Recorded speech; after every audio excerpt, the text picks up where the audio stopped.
Passion of Christ broke limits no Christian film ever had. But what many people don't know is that behind the scenes, this film was far from normal. Something very disturbing happened on that set, something none of us were ever supposed to know. There were whispers of a strange presence, haunting coincidences, and unnatural events that still haunt the people who worked on that set to this very day. Why did Mel Gibson insist on making a movie every studio in Hollywood refused to touch? Keep watching, because this is what happens when one man decides to cross boundaries men were never meant to. Before a single frame was filmed, before the bloodied robes, and before the Passion of the Christ became a cultural phenomenon, there was one man, Mel Gibson. Not the Mel that's commonly described as a global superstar or an Oscar-winning director, but a man on a mission that almost no one understood and even fewer believed in. What many people fail to understand is the fact that this wasn't a film he planned. It was a film he just had to make. But even Mel could have never imagined what he was getting himself into. He didn't know that what would happen before, during, and after this film would lead to the most transformative experiences of his life, and in ways he never expected. Mel's obsession with the Passion. It all began in the late 1990s, when Gibson was in a place most Hollywood stars would call successful. He had international fame, box office hits, and the rare privilege of calling his own shots in Hollywood. But behind the scenes, something very disturbing had begun happening to this man. He was battling some serious demons. There was addiction, depression, and a growing sense that something was missing in his life. He was on the edge, and things got so bad that he began to have inappropriate thoughts. But somewhere in that darkness, something strange happened. Mel suddenly reconnected with his faith, and it didn't happen in a soft and symbolic way. It happened deeply and almost obsessively. According to Mel, in the midst of his pain one day, he just hit his knees on the ground and began asking God for help. From there, he began meditating on the gospel, especially parts that had to do with asking God for help, parts he had read when he was much younger.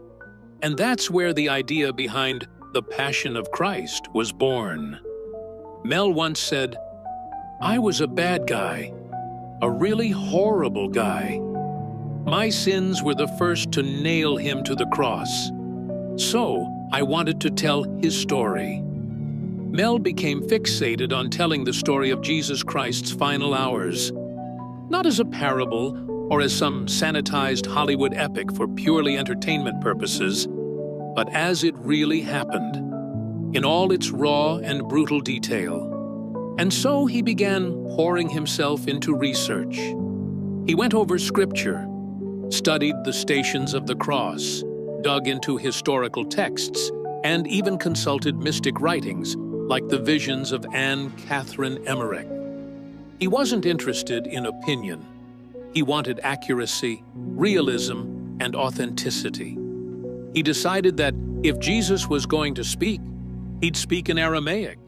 If Romans were present, they'd speak Latin. There would be no English, no modernisms, absolutely nothing to soften the blow of the film. And that's exactly where the problems began. Because when Mel took the idea to multiple Hollywood studios, it immediately got shut down. Executives listened politely to his pitch about the brutal death of Jesus, spoken entirely in ancient dead languages, with subtitles and absolutely no commercial hook. And they immediately told him that no one would watch it.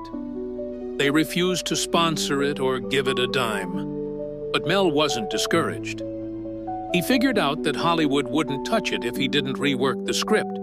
But he also realized that if he compromised on the little details they wanted him to change, the entire essence of the film would be lost.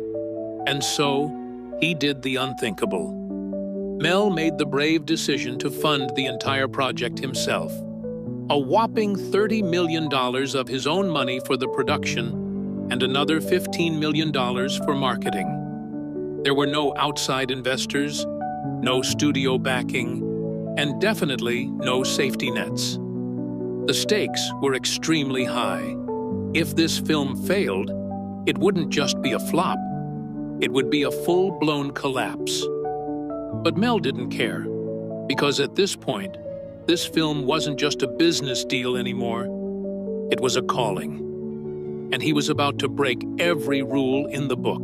But his next decision raised even more eyebrows. Mel decided that he didn't want the usual Hollywood stars in the movie. No famous names, no distracting faces, and definitely no A-list actors who'd pull focus from the story. He believed that the film had to feel ancient, timeless, and anonymous. So audiences wouldn't see the actors. They'd simply see Christ. And that's how Mel decided on the man whose life completely changed with this film, Jim Caviezel. Jim was a serious, devout Catholic actor who at the time was best known for supporting roles. He had the intensity Mel was looking for and the humility to take on the most demanding role imaginable. When Mel offered him the part, Jim didn't hesitate. He was ready for whatever would come his way. In fact, after offering him the role, Mel reportedly called him back and asked him not to take the role, saying, "You'll never work in this town again." But Jim responded by saying, "We all have to embrace our crosses. Jesus is as controversial now as he has ever been. Not much has changed in 2,000 years." From there, the cast took shape, and then Mel announced his extremely brave decision to have the entire film shot in Aramaic, Latin, and Hebrew with no modern translations on screen during filming. The idea was to immerse the audience and to remove any modern filter from the experience. Of course, subtitles would be added later, but Mel's hope was that even without understanding the words, viewers would understand the emotion, the betrayal, the agony, and the sacrifice. And so, language became part of the texture of the film, and the sound of it carried even more weight. The harshness of Roman Latin and the mournful cadence of Aramaic made the world of the film feel completely removed from anything modern, yet emotionally immediate. But that's not the only bold decision Mel made. Hollywood could have built a digital Jerusalem on a green screen. But he said no. Instead, he wanted real terrain, rugged mountains, cracked earth, and weather that would be real. And so the filming was done in Matera, Italy, a historic town carved into rock. Its ancient stone dwellings gave the perfect biblical look.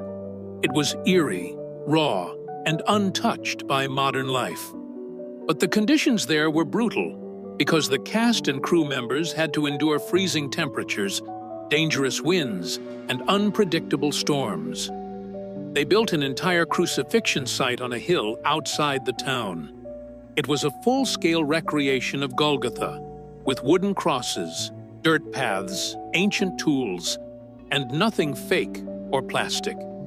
As pre-production turned into preparation for filming, several people, from the actors to the crew, began to feel that this project was different. Jim himself would later admit that they all knew something else was going on. Something very strange, out of the ordinary, was happening.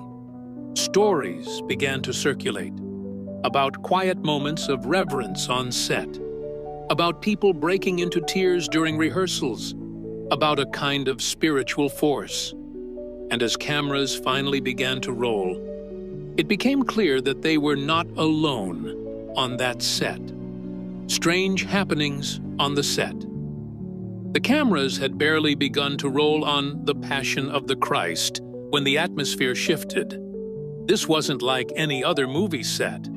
What was supposed to be a rigorous, spiritual production started turning into something else. Something that, to this day, many of the people involved still can't fully explain.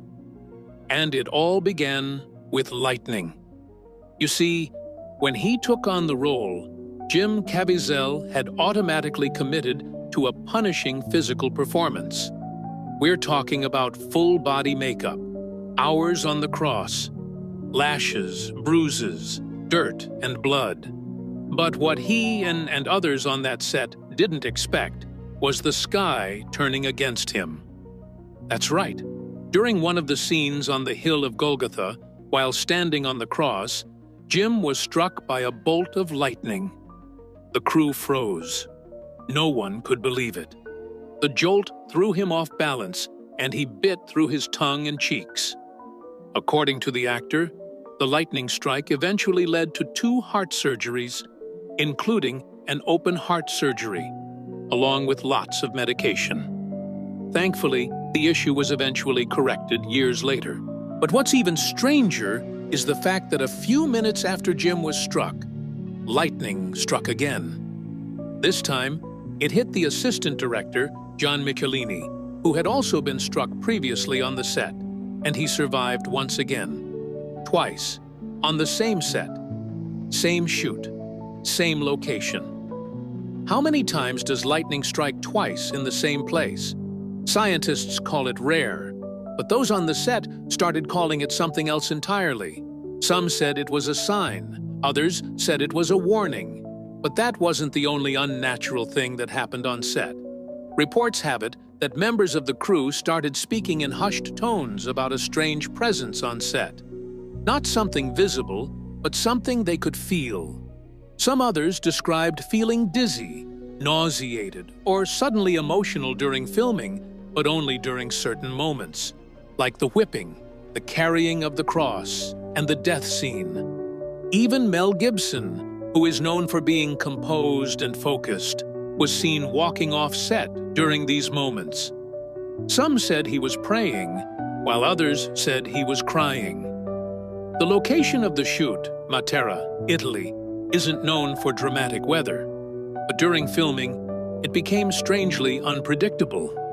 Sunny mornings would turn into blackened skies by midday, only to return to clear, windless afternoons within minutes. A scene would begin under calm skies, and halfway through, powerful gusts would slam through the set, knocking over equipment.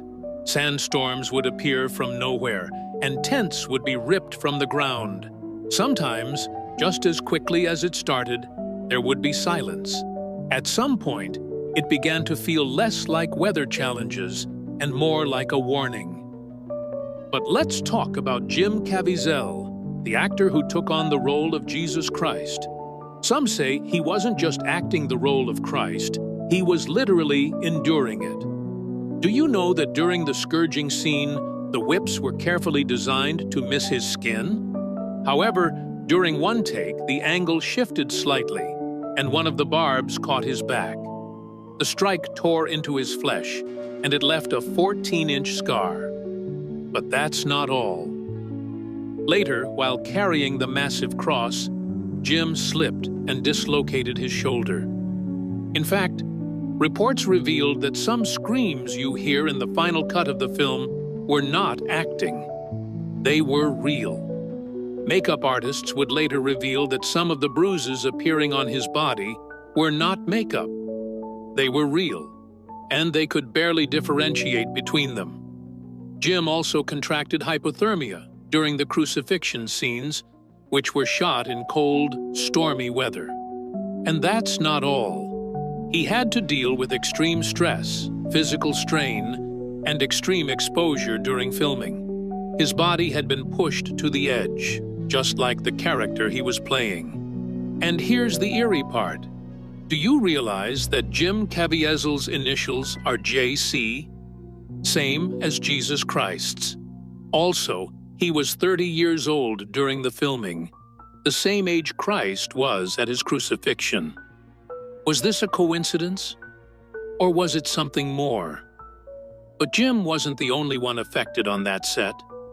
Several other cast members reportedly fell ill during or after key scenes.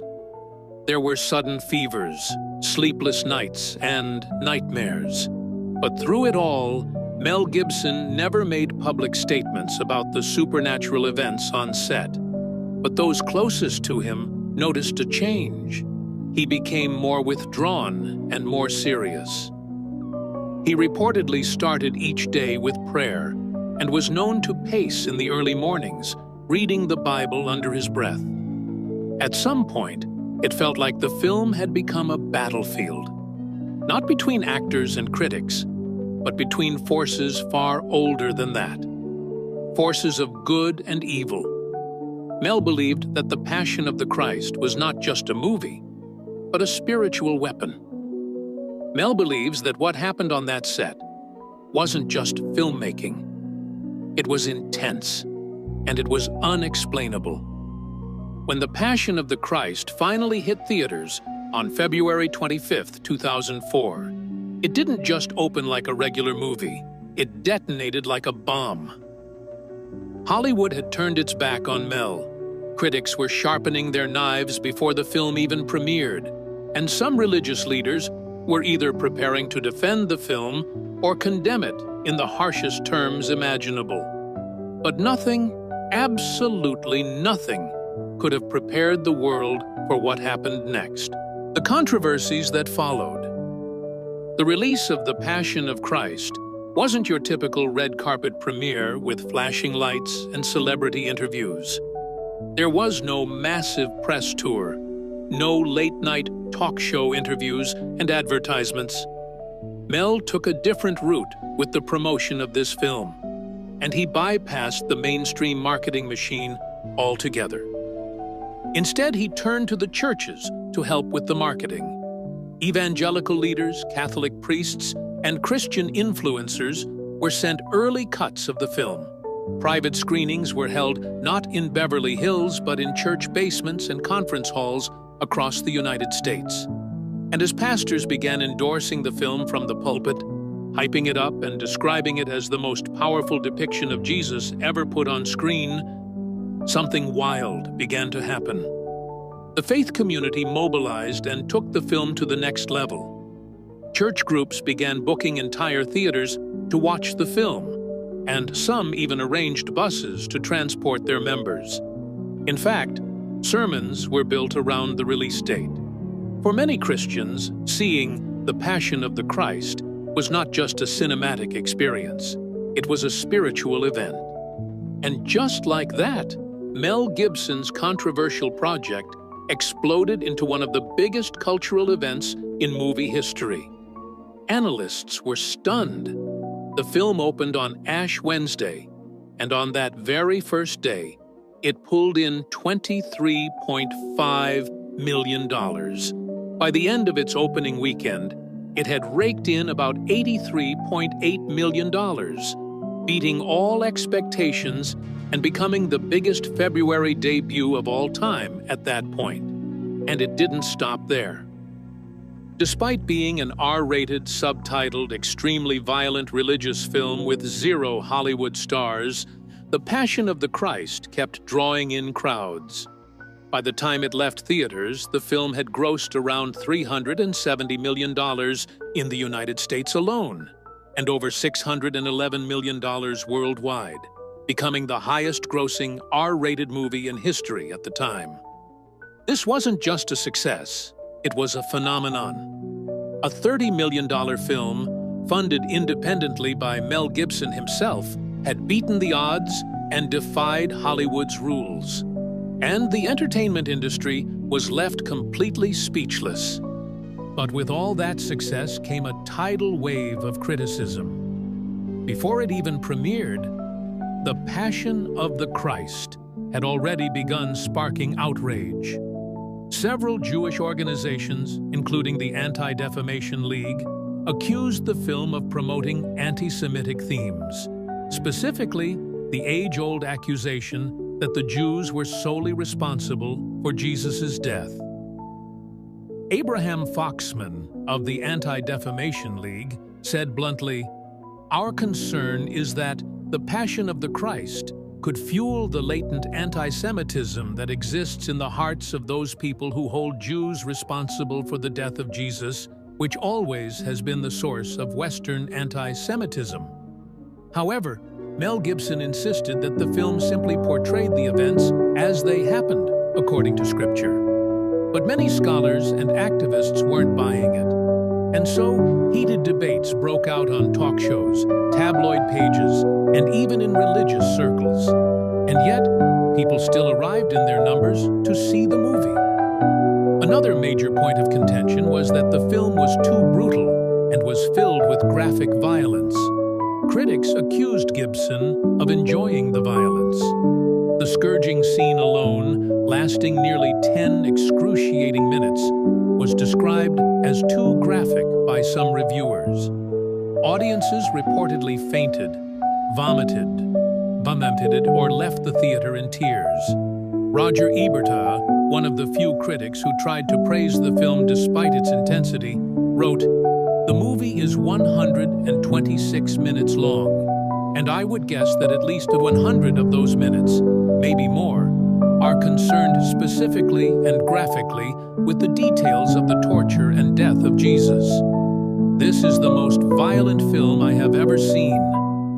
David Ansen, another critic, wrote, "Instead of being moved by Christ's suffering or awed by his sacrifice, I felt abused by a filmmaker intent on punishing an audience for who knows what sins." But in the midst of all this fire, Mel Gibson stayed largely silent and decided to let the film speak for itself. Internationally, The Passion of the Christ stirred just as much passion and controversy. In Mexico, the film was embraced with fervent devotion. In Italy and Poland, Catholic audiences filled theaters night after night. In Brazil, the film played in slums and cathedrals alike. But in France and Germany, where historical sensitivities around anti-Semitism are especially sharp, the film faced strong pushback, and several theaters declined to show it altogether. In Christian circles, many hailed the film as a divine work of art. Viewers reported feeling spiritually transformed. Some even claimed physical healing or emotional breakthroughs after watching it. Churches used the film to rekindle conversations about the sacrifice of Christ. Evangelists handed out recordings as tools of conversion. For many believers, this film became the most powerful evangelistic tool since the Bible itself.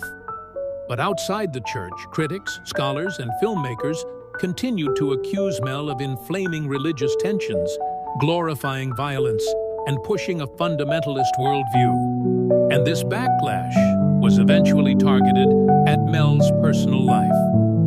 Reporters began digging into his family history.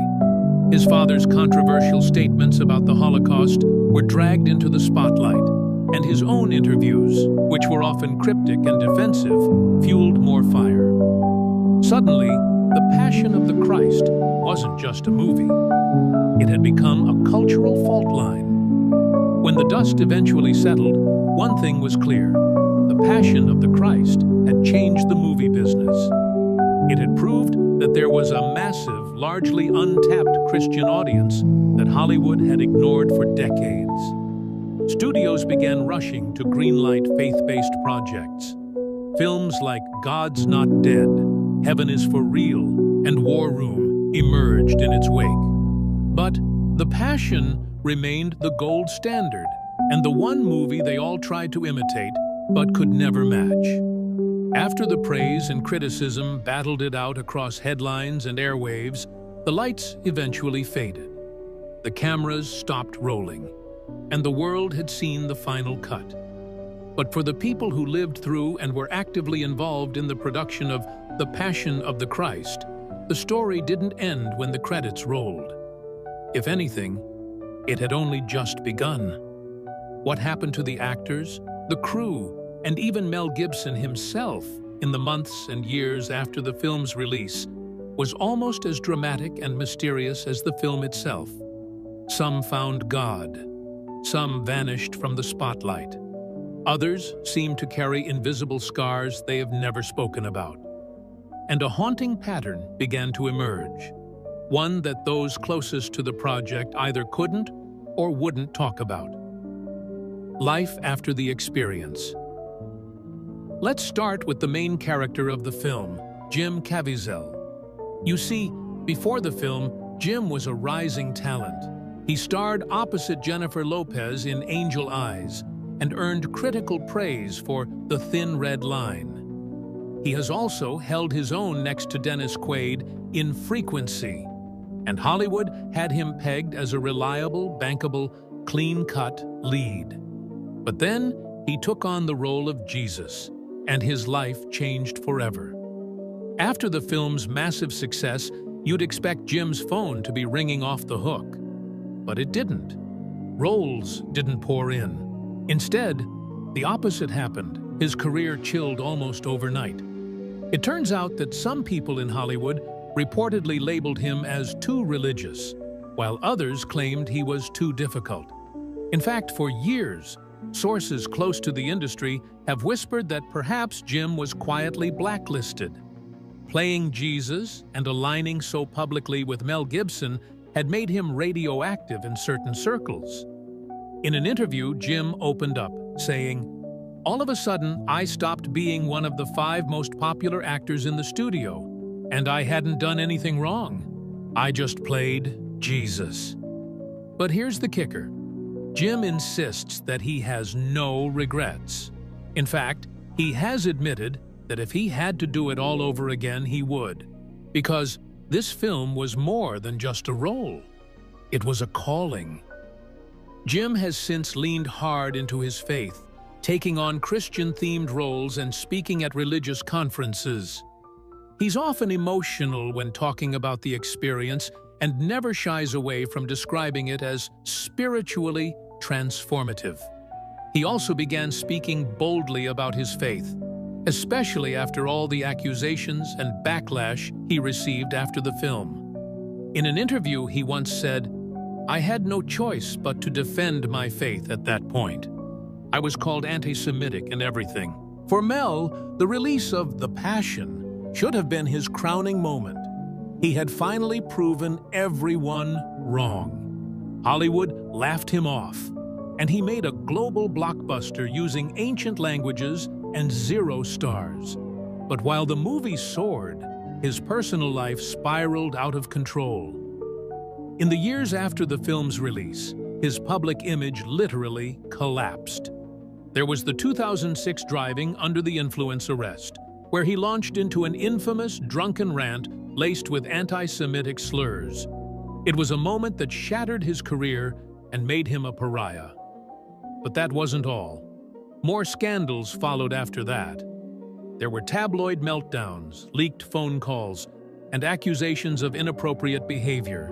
Many saw it as a complete fall from grace, but others, especially those who worked with him on The Passion, believe that there's more to the story.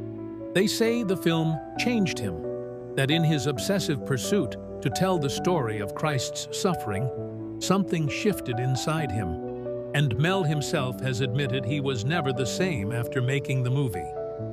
He's also hinted, in cryptic ways, that the backlash against him, both personally and professionally, wasn't entirely natural. He believes it's some sort of consequence for the extraordinary and life-changing movie he made. However, despite everything, Mel has remained unshaken in his belief that The Passion was a divine assignment. He continues to describe it as the work of his life, and in recent years, he's been quietly working on a sequel, although details have been kept tightly under wraps. But what's truly strange is that despite the success and the attention, he rarely speaks about the film anymore, and those close to him say certain chapters of that journey remain completely off-limits. But it wasn't just Mel and Jim that had strange experiences. Behind the cameras, something was happening to the crew. According to reports from those on set, several crew members had a change of heart, and some reportedly began studying the Bible during breaks. Extras, technicians, caterers, and people whose names never made it to the screen quietly shared stories of dreams, visions, or primo inexplicable emotions during production. Several crew members reportedly confessed their sins and asked for baptisms while filming was still ongoing.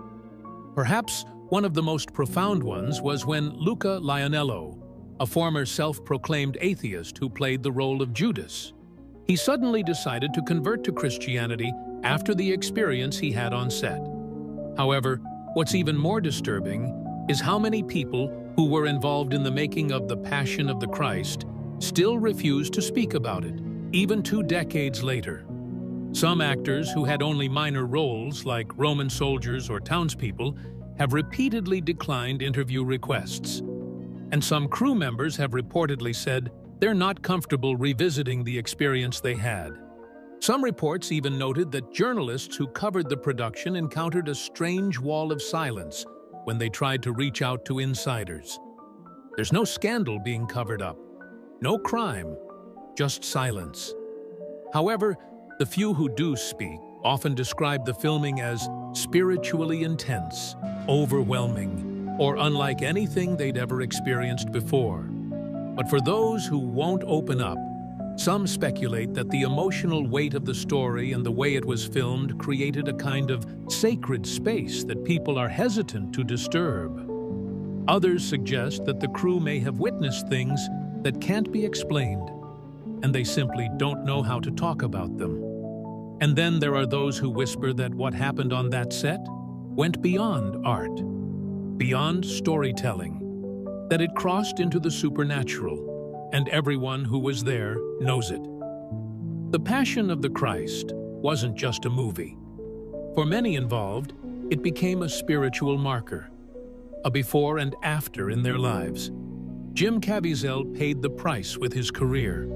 Mel Gibson paid for it with his reputation. Countless others walked away from the experience changed, humbled, or haunted. And yet, none of them really regret it. They saw something, they felt something, and they know that what happened behind the scenes can't be captured in a documentary or recounted in a podcast interview. It was personal, it was sacred, and in some strange way, it may still be unfolding. And maybe that's why the silence continues, because the Passion of the Christ wasn't just a story about Jesus. For those who made it, it became their own cross to carry. But what do you think? Was The Passion of the Christ just a film or something more? Tell us in the comments section below. If you enjoyed this video, click on the next video on your screen, like this video, and subscribe to our channel for more updates.